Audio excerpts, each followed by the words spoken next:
नमस्कार विद्यार्थी मित्रों, मैं उमेश कुमार यादव कक्षा 8 विषय हिंदी का वीडियो लेकर के आए हैं, जो कि आपकी पाठ्य पुस्तक है अरहुल हिंदी पाठमाला।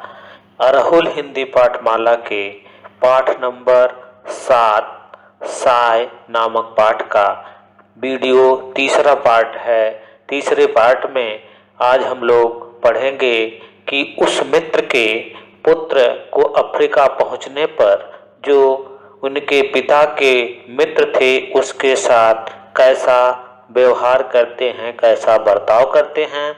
इसके पहले वाले दूसरे वीडियो में हम लोगों ने पढ़ा था कि जब बार बार पिता अफ्रीका से आने के लिए कई बहाने बताते रहते हैं, तब पुत्र अज्जू ने वहां जाने का निर्णय ले लेता है और अपना सारी व्यवस्था करके और जिस पते से उसके पास पत्र आता था उसी पते पर जा कर के अफ्रीका पहुंच जाता है।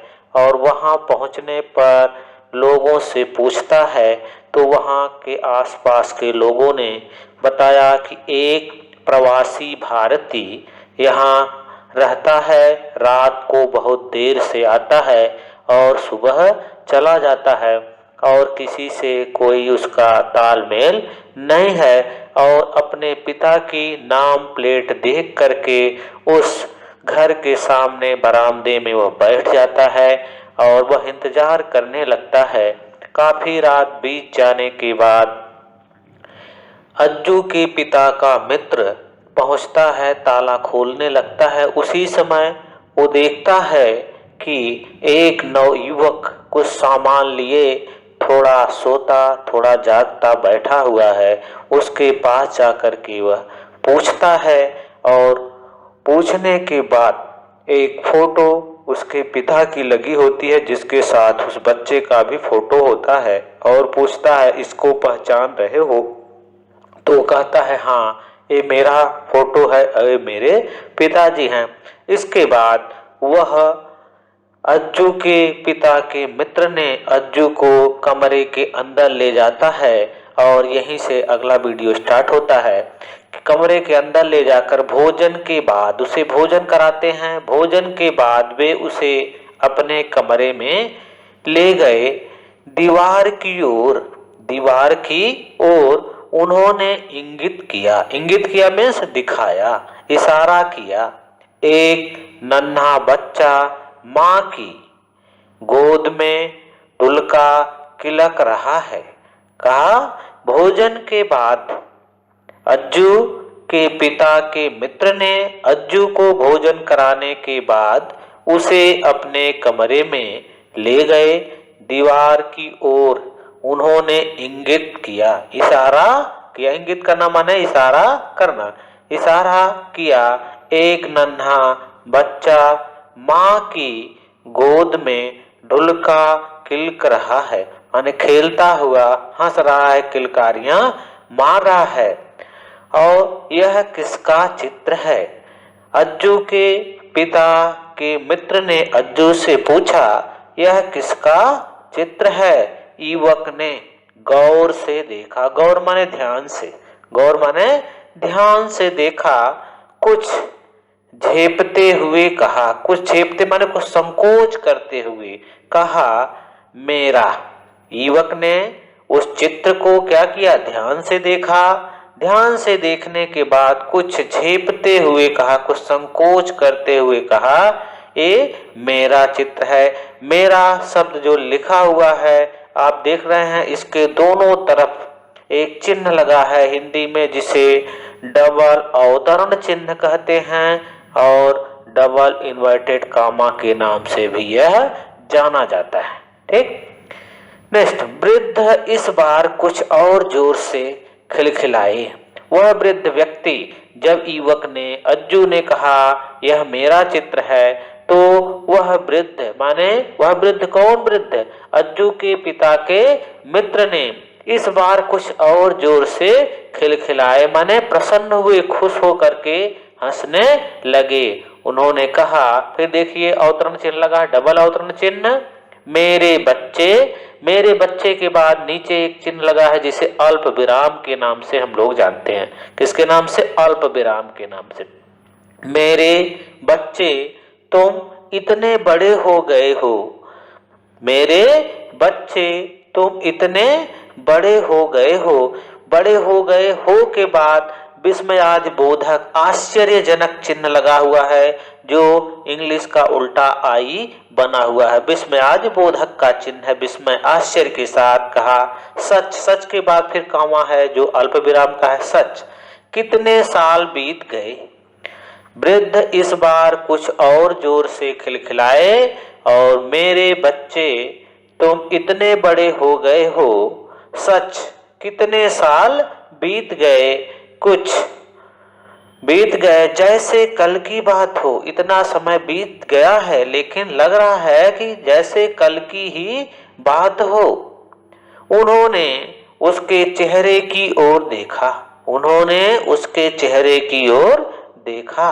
तुम शायद नहीं जानते, तुम शायद नहीं जानते। कौन कह रहा है? अज्जू के पिता के मित्र ने कहा कि तुम शायद नहीं जानते तुम्हारे पिता का मैं कितना जिगरी दोस्त हूँ।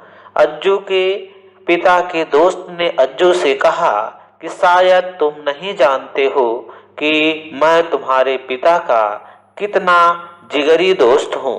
कितने लंबे समय तक हम साथ साथ रहे हैं, बहुत लंबे समय तक हम दोनों साथ साथ रहे हैं। दो दोस्तों की तरह नहीं, दो दोस्तों की तरह नहीं, सगे भाइयों की तरह है। उसी ने मुझे हिंदुस्तान से यहाँ बुलाया था। फिर से देख ले लाइन। कहा उन्होंने उसके चेहरे की ओर देखा, उन्होंने उसके चेहरे की ओर देखा। किन्होंने? अज्जू के पिता के मित्र ने कहा तुम शायद नहीं जानते तुम्हारे पिता का मैं कितना जिगरी दोस्त हूँ। कितने लंबे समय तक हम साथ साथ रहे हैं। दो दोस्तों की तरह नहीं, सगे भाइयों की तरह। उसी ने मुझे हिंदुस्तान से यहाँ बुलाया था। बड़ी लगन से सारा काम सिखलाया। कहा बड़ी लगन से, बड़ी इच्छा रख करके सारा काम मुझे क्या किया? सिखाया। साथ साथ साझे में हमने यह कारोबार शुरू किया, मिलजुल करके साझे में यह कारोबार शुरू किया। नौरोबी की आज यह एक बहुत अच्छी फर्म है। यहाँ नौरोबी अफ्रीका देश का जो डिस्ट्रिक्ट नौरोबी का यह एक बहुत अच्छी फर्म है। यहाँ सब उसी की बदौलत है। कहा यह सब जो है उसी फर्म की बदौलत है। कहते कहते वे ठिठक गए। ठिठक गए माने रुक गए, ठिठक गए, रुक गए, या उनके गले रुध गए ये भी कह सकते हैं। कौन कहते कहते ठिठक गए? अज्जू के पिता के मित्र ने। उसका हाथ अपने हाथों में थामते हुए बोले। अज्जू के पिता के मित्र ने अज्जू का हाथ अपने हाथों में थामते हुए पकड़ते हुए बोले तुम्हारी माँ कैसी है? क्या कहा? तुम्हारी माँ कैसी है? भाई बहन कैसे हैं? सब ठीक हैं? देखिए यहाँ भी डबल इन्वर्टेड कामा का प्रयोग हुआ है। डबल इन्वर्टेड कामा तुम्हारी माँ कैसी है, इसके बाद प्रश्नवाचक चिन्ह लगा है। फिर अभी इन्वर्टेड कामा क्लोज नहीं हुआ है। भाई बहन कैसे हैं, इसके बाद प्रश्नवाचक चिन्ह लगा है। देखिए एक चीज और ध्यान रखने की इसमें जरूरत होती है, जब भी आपका अवतरण चिन्ह या डबल इन्वर्टेड कामा लगेगा, कोई वाक्य जहां कंप्लीट हो रहा हो, पूर्ण विराम लगने के बाद ही ये इन्वर्टेड कामा लगाया जाता है, न कि पूर्ण विराम के पहले या प्रश्नवाचक के पहले। कोई भी चिन्ह और लगाना है तो चिन्ह लगा करके ही इन्वर्टेड कामा क्लोज किया जाता है, न कि पहले इन्वर्टेड कामा क्लोज करके चिन्ह लगाना, वो गलत हो जाएगा। कहा सब ठीक है। उन्होंने जवाब दिया, अज्जू ने, सब ठीक है, कहीं कोई कठिनाई तो नहीं? अज्जू के पिता के मित्र ने इनसे पूछा कि आने में कहीं पर कोई कठिनाई तो नहीं हुई? नहीं, उन्होंने जवाब दिया, नहीं, सभी ठीक हैं और आने में कोई कठिनाई भी नहीं हुई। बस यही मैं चाहता था। वह वृद्ध व्यक्ति अज्जू के पिता के मित्र ने कहा कि बस मैं यही चाहता था, यही। धीरे से उन्होंने उसका हाथ सहलाया, धीरे से उसका हाथ सहलाया। देर तक शून्य में पलकें टिकाया। शून्य में पलकें टिका माने बिना पलक गिराए, आंखों की पलक बिना गिराए एक टक निगाह से देर तक शून्य में पलकें टिकाए। माने शून्य माने ऊपर कह सकते हैं, आकाश की ओर, या बिना पलक गिराए। देर तक शून्य में पलकें टिकाए, शून्य में पलकें टिकाए, बिना पलक गिराए हुए देर तक क्या किया? देखता रहा, कुछ सोचते रहे। कुछ क्षण का मौन भंग कर कुछ क्षण के लिए क्या हो गए?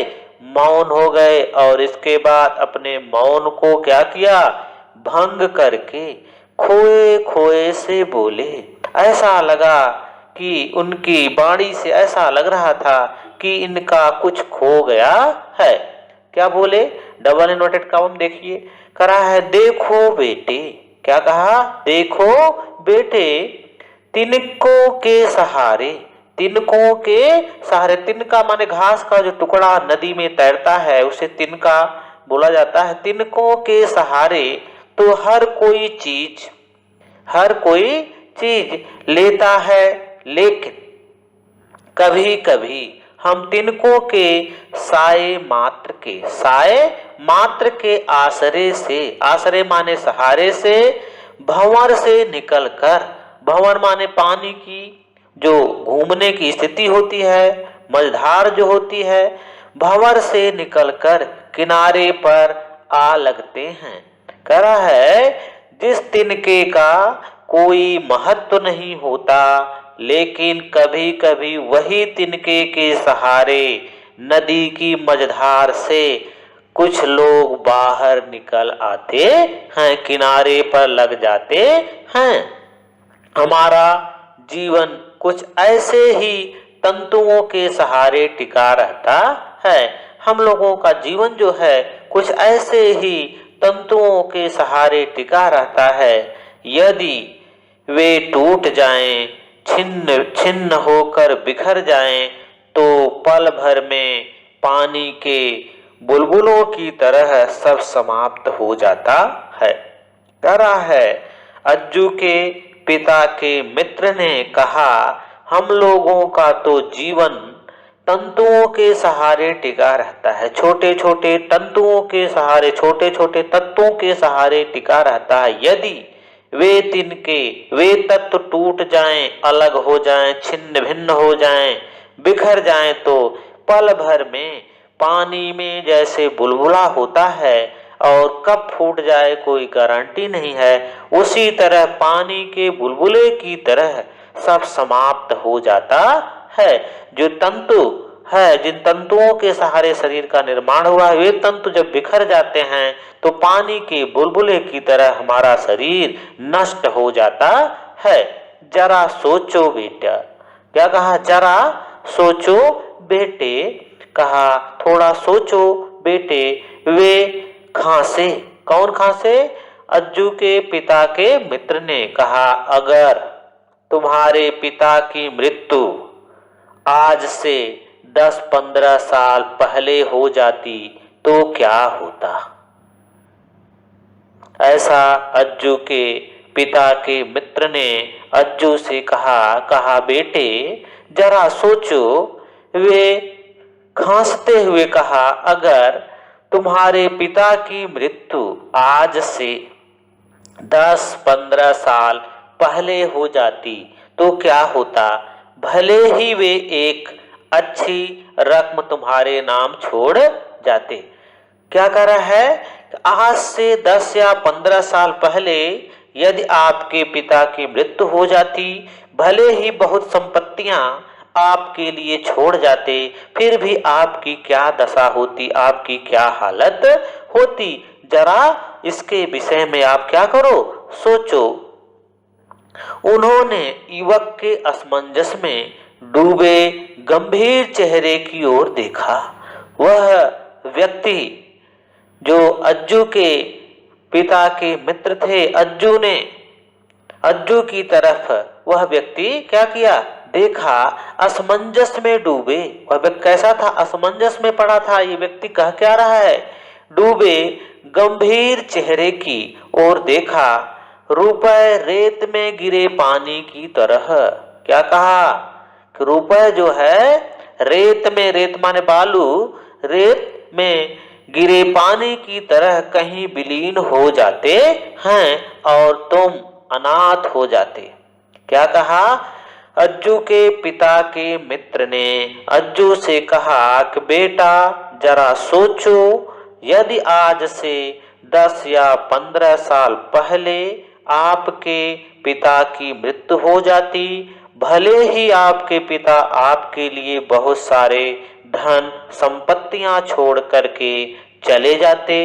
ऐसा कहते हुए वह युवक असमंजस में डूबे हुए अज्जू की चेहरे की ओर देखते हुए कहा, रुपए रेत में गिरे पानी की तरह। रेत माने बालू में जैसे पानी डाला जाता है तुरंत ही गायब हो जाता है, खो जाता है या विलीन हो जाता है, वैसे ही रुपए रेत में गिरे पानी की तरह कहीं विलीन हो जाते और तुम अनाथ हो जाते। तुम्हारी माँ घुट घुट कर माने कष्ट झेल झेल कर कब की मर चुकी होती। तुम्हारी माँ घुट घुट कर कब की मर चुकी होती। तुम इतने हौसले से पढ़ाई नहीं पढ़ नहीं पाते। और क्या होता, तुम इतने हौसले से पढ़ नहीं पाते, पढ़ाई में भी आपकी इतनी रुचि नहीं हो पाती। जहां तुम आज हो वहां तक नहीं पहुंच पाते। कहा, जहां पे आज आप हो वहां तक नहीं पहुंच पाते। निराशा की, हताश की, असुरक्षा की इतनी गहरी खाई में होते कि वहां से अंधेरे के अलावा और कुछ भी नहीं दिखाई देता। अज्जू के पिता के मित्र ने अज्जू से कहा कि बेटा यदि आपके पिता आज से 15 साल पहले अगर मर चुके होते तो आप इतनी अच्छी पढ़ाई भी नहीं कर पाते और आपकी माँ घुट घुट कर कब की मर चुकी होती और आप ऐसे अंधकार में चले गए होते जहां से निकलना संभव नहीं था। तो देखिए कह रहा है, तुम इतने हौसले से पढ़ नहीं पाते, जहां तुम आज हो वहां तक नहीं पहुंच पाते। निराशा की, हताश की, असुरक्षा की इतनी गहरी खाई में होते कि वहां से अंधेरे के अलावा और कुछ भी नहीं दिखता तुमको। वृद्ध ने अपने सूखे ओठों को, इतनी बातें कहते कहते अज्जू के पिता के मित्र के ओठ क्या हो गए, सूख गए, गला सूख गया, जीभ की नोक से भिगोया, ओठ को जीभ की नोक से भिगोया। हम दुर्लभ होते हुए, असहाय अकेले होते हुए भी, कहा हम दुर्बल माने कमजोर होते हुए, असहाय हमारी कोई सहायता करने वाला नहीं है, अकेले होते हुए भी कितने कितने विहड़ वनों को पार कर जाते हैं। क्या कर रहा है कि असहाय अकेले दुर्बल होते हुए भी हम लोग बड़े से बड़े बीहड़ वनों को पार कर जाते हैं। सहारे की एक अदृश्य डोर के सहारे, कहा सहारे की एक अदृश्य जो डोर है उसके सहारे हम लोग पार कर जाते हैं। कौन सी सहारे की अदृश्य डोर है, ईश्वर रूपी सहारे की डोर के सहारे बड़े बड़े जंगलों को, बड़े बड़े बीहड़ों को आसानी से पार कर लेते हैं। उनका गला भर आया। ऐसा कहते कहते अज्जू के पिता के जो मित्र थे उनका गला भर आया। तुम्हारे पिता तो तभी गुजर गए थे, तब उन्होंने बता दिया तुम्हारे पिता तो तभी गुजर गए थे, माने उसी समय मर गए थे जब उनके हाथ में कैंसर की बीमारी हो गई थी। अपने साझे कारोबार से, कहा अपने साझे कारोबार से उनके ही हिस्से के पैसे तुम्हें नियमित रूप से भेजता रहा। कहा कि जो साझे का हम दोनों का कारोबार था, उसी कारोबार से मैंने नियमित रूप से पैसे आप लोगों को भेजता रहा। कितने वर्षों से मैं इसी दिन के इंतजार में था। वह अज्जू के पिता के मित्र ने कहा मैं कितने वर्षों से आप लोगों के इसी दिन के इंतजार में था कि अब तुम बड़े हो गए हो, अपने इस कारोबार में मेरा हाथ बटाओ। कहा कि इसी दिन का मुझे इंतजार था और अब तुम बड़े हो गए हो और इस कारोबार में अब मेरा हाथ बटाओ। तुम सरसब्ज हो, माने अब योग्य हो गए हो। वचन पूरा हो गया। वचन पूरा हो गया मीन्स आपके पिता को मैंने वचन दिया था जब तक आपका पुत्र किसी काम के योग्य नहीं हो जाएगा तब तक मैं आपके परिवार का भरण पोषण इसी प्रकार से करता रहूंगा और किसी भी समस्या को उनके ऊपर आने नहीं दूंगा। ऐसा आपके पिता को मैंने वचन दिया था, वह वचन आज मैंने पूरा कर दिया। मैंने उसे मरते समय दिया था, ऐसा वादा मैंने अपने मित्र से किया था। उनका गला भर आया डबडबाई आंखों से, माने आंखों में आंसू आ गए। वे दीवार पर टंगे एक धुंधले से चित्र की ओर न जाने क्या क्या सोचते देखते रहे। एक धुंधले सा जो चित्र था इनके पिता का, उसी की ओर देखते रहे और न जाने क्या क्या सोचते रहे। तो देखिए विद्यार्थियों, इस पाठ के अंतर्गत आपका साय शब्द का मैंने बताया था कि सहारा देने वाला। इसमें एक मित्र ने अपने मित्र के परिवार का निर्वहन कैसे किया आपने इस कहानी में सुना। इस वीडियो के पहले ही मैंने पूरी कहानी को आपको डिटेल में बता भी दिया था। तो आप इस कहानी को पढ़िए और कहानी को पढ़ने के बाद आप जरा अनुभव कीजिए कि मित्रता किस तरह होनी चाहिए और मित्रता का निर्वाह किस प्रकार से करना चाहिए, जो इस कहानी में आपने सुना। और इस वीडियो को एक बार दो बार आप देखें और सुने तो सारे प्रश्नों का उत्तर आपको आसानी से आ जाएगा। और इसके साथ साथ आपको इस कहानी के माध्यम से आपके जो विचार हैं उस विचार को आप व्यक्त कर सकते हो अपने दोस्तों के साथ। तो नेक्स्ट वीडियो जो होगा आपका, इसमें बहुवैकल्पिक प्रश्न और बहुवैकल्पिक प्रश्नों के बाद आपका मौखिक के बाद लिखित, इसके बाद भाषा की बात के प्रश्नों का उत्तर होगा। तो इसी प्रकार से आपको इन सब को देख लेना है।